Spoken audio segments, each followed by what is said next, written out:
வணக்கம். நம்ம இப்ப இந்த வீடியோல என்ன பார்க்க போறோம் அப்படின்னா, அக்கவுண்டிங் ஃபார் மேனேஜர்ஸ் யூனிட் 3, அதாவது மார்ஜினல் காஸ்டிங் சாப்டர்ல ஒரு டிஃபரெண்டான ப்ராப்ளம் தான் இப்ப நம்ம இந்த வீடியோல பார்க்க போறோம். எஸ், ப்ராப்ளம் பார்க்கலாமா? From the following data, calculate PV ratio, profit when sales are rupees 20,000, new break-even point if selling price is reduced by 20%, fixed expenses rupees 4,000, break-even point rupees 10,000. பாருங்க, இது ஒரு டிஃபரெண்டான ப்ராப்ளம் தான். ஏன் அப்படின்னா நமக்கு என்ன கால்குலேட் பண்ண சொல்லியிருக்காங்க. பிவி ரேஷியோ நார்மல் தான், ப்ராஃபிட் வென் சேல்ஸும் அதுவும் நார்மல் தான். இது பாருங்க, நியூ பிரேக் ஈவன் பாயிண்ட் சொல்லியிருக்காங்க. Selling price is reduce by 20% சொல்லியிருக்காங்க. செல்லிங் பிரைஸ் 20% குறைஞ்சிச்சு அப்படின்னா நியூ பிரேக் ஈவன் பாயிண்ட் என்ன அப்படின்றதுதான் கொஸ்டின். ஆனா நம்ம கிட்ட இங்க செல்லிங் பிரைஸே இல்ல. ஓகே, இருந்தா தானே நம்ம அது 20% ரெடியூஸ் பண்ணி நம்ம என்ன பிரேக் ஈவன் பாயிண்ட் புதுசு அப்படின்னு நம்ம கண்டுபிடிக்க முடியும். ஆனா இங்க செல்லிங் பிரைஸே கொடுக்காம நமக்கு என்ன சொல்லிட்டாங்கன்னா, selling price is reduce by 20%, new break even point கண்டுபிடிங்க அப்படின்னு சொல்லியிருக்காங்க. நம்ம கிட்ட இருக்க இன்ஃபர்மேஷன் என்ன அப்படின்னு பாத்தீங்கன்னா, பிக்சட் எக்ஸ்பென்சஸும் பிரேக் ஈவன் பாயிண்ட் மட்டும் தான் இருக்கு. இப்ப இதை யூஸ் பண்ணி நம்ம எப்படி இந்த நியூ பிரேக் ஈவன் பாயிண்ட் கண்டுபிடிக்கிறது அப்படின்றத பார்க்கலாம். எஸ், அதுக்கு முன்னாடி பிவி ரேஷியோ, இது ரொம்ப சிம்பிள் தான். பிவி ரேஷியோ கண்டுபிடிக்கிறதுக்கான ஃபார்முலா என்ன அப்படின்னா, contribution by sales into 100.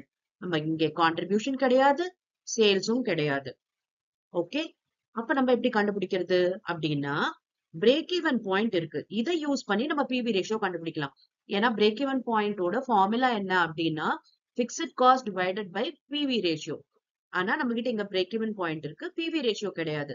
Just ஒரு கிராஸ் மல்டிப்ளை பண்றது மூலமா பிக்ஸ்ட் காஸ்டோட நம்ம இந்த பிரேக் ஈவன் பாயிண்ட் வச்சு ஈஸியா நம்ம பிவி ரேஷியோ கண்டுபிடிச்சிடலாம்.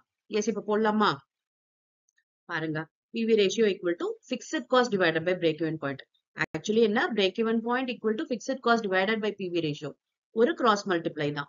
break even point இங்க வந்துருச்சு and PV ratio இங்க போயிடுச்சு, அவ்வளவுதான். இப்ப fixed cost தெரியும் இல்லையா, 4,000. break even point இருக்கு 10,000. So இது ரெண்டுத்தையும் டிவைட் பண்ணோம் அப்படின்னா 40%. இதுதான் நம்ம PV ratio. அடுத்து இதுவும் ரொம்ப ஈஸி தான். Profit when sales are rupees 20,000. நம்ம ப்ராஃபிட் கண்டுபிடிக்க போறோம், சேல்ஸ் கொடுத்துட்டாங்க. அப்ப இதுக்கான ஃபார்முலா என்ன அப்படின்னா, sales into PV ratio minus fixed cost. இங்க ப்ராப்ளம்ல கொடுத்திருக்க 20,000 தான் நம்ம சேல்ஸா எடுத்து போடணும். ஓகே, இங்க பிவி ரேஷியோ நம்ம கண்டுபிடிச்சிட்டோம் 40%. அண்ட் பிக்சட் காஸ்ட் ப்ராப்ளம்ல இருக்கு 4,000. ஓகேவா? பாருங்க, சப்ஸ்டியூட் பண்ணி நம்ம கண்டுபிடிச்சோம் 4,000 rupees வந்துருச்சு ப்ராஃபிட். இப்ப இதெல்லாம் ரொம்ப ஈஸி தான், நம்ம யூஸ்வலா போடுறது தான். ஏன்னா இருக்கிற ஃபார்முலால ஜஸ்ட் ஒரு ஆல்டரேஷன் பண்றது மூலமா நம்ம இதெல்லாம் ஃபைண்ட் அவுட் பண்ணிட முடியும்.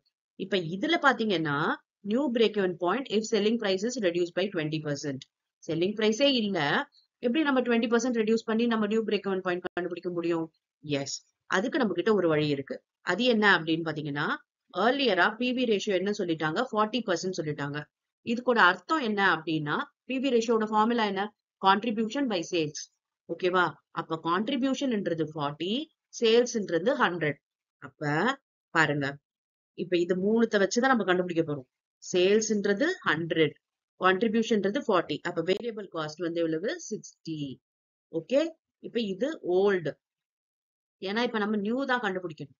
அப்ப இங்க சேல்ஸ் எவ்வளவுன்னு வச்சிருக்கோம், 100% இல்லையா? அப்ப அந்த 100% வச்சே நம்ம இப்ப போட போறோம். இப்ப என்ன சொல்லிட்டாங்க, செல்லிங் பிரைஸ் 20% ரெடியூஸ் ஆகுது அப்படின்னு சொல்லியிருக்காங்க. அப்ப இந்த 100ல 20% ரெடியூஸ் ஆகுது. 100ல 20% ரெடியூஸ் அப்படின்னும் போது 100 into 80% போட்டுக்கலாமா? இல்லாட்டி நம்ம என்ன பண்ணுவோம், 100ல 20% கண்டுபிடிச்சா 20, அந்த 20 இந்த 100ல இருந்து மைனஸ் பண்ணணும். அதை விட சிம்பிளா எவ்வளவு ரெடியூஸ் சொல்றானோ அதை குறைச்சுக்கலாம் 100ல இருந்து அப்படியே. அப்ப 100 into 80% போட்டோம்னா இது 80 வந்துருச்சு. ஓகே, இது 80 அப்படின்னும் போது வேரியபிள் காஸ்ட் அதே தான் 60. சோ கான்ட்ரிபியூஷன் என்ன அப்படின்னு பாத்தீங்கன்னா 20. புரிஞ்சுதா? இது 80 நம்ம கண்டுபிடிச்சிட்டோம், ஏன்னா 20% ரெடியூஸ் ஆகுது. வேரியபிள் காஸ்ட் அதே 60 தான் வரும். இப்ப இது 20. ஓகே, கான்ட்ரிபியூஷன் சேஞ்ச் ஆகும், நியூ கான்ட்ரிபியூஷன் வரும். ஓகேவா? இப்ப நம்ம கிட்ட கான்ட்ரிபியூஷனும் இருக்கு, சேல்ஸும் இருக்கு. இப்ப இதை ரெண்டுத்தையும் யூஸ் பண்ணி நம்ம என்ன கண்டுபிடிச்சிடலாம், பிவி ரேஷியோ கண்டுபிடிக்கலாமா? எஸ், பாருங்க, கான்ட்ரிபியூஷன் பை சேல்ஸ் இன்டூ 100. அப்ப 20 டிவைடட் பை 80 இன்டூ 100 போட்டோம்னா 25% வருது. இதுதான் நியூ பிவி ரேஷியோ.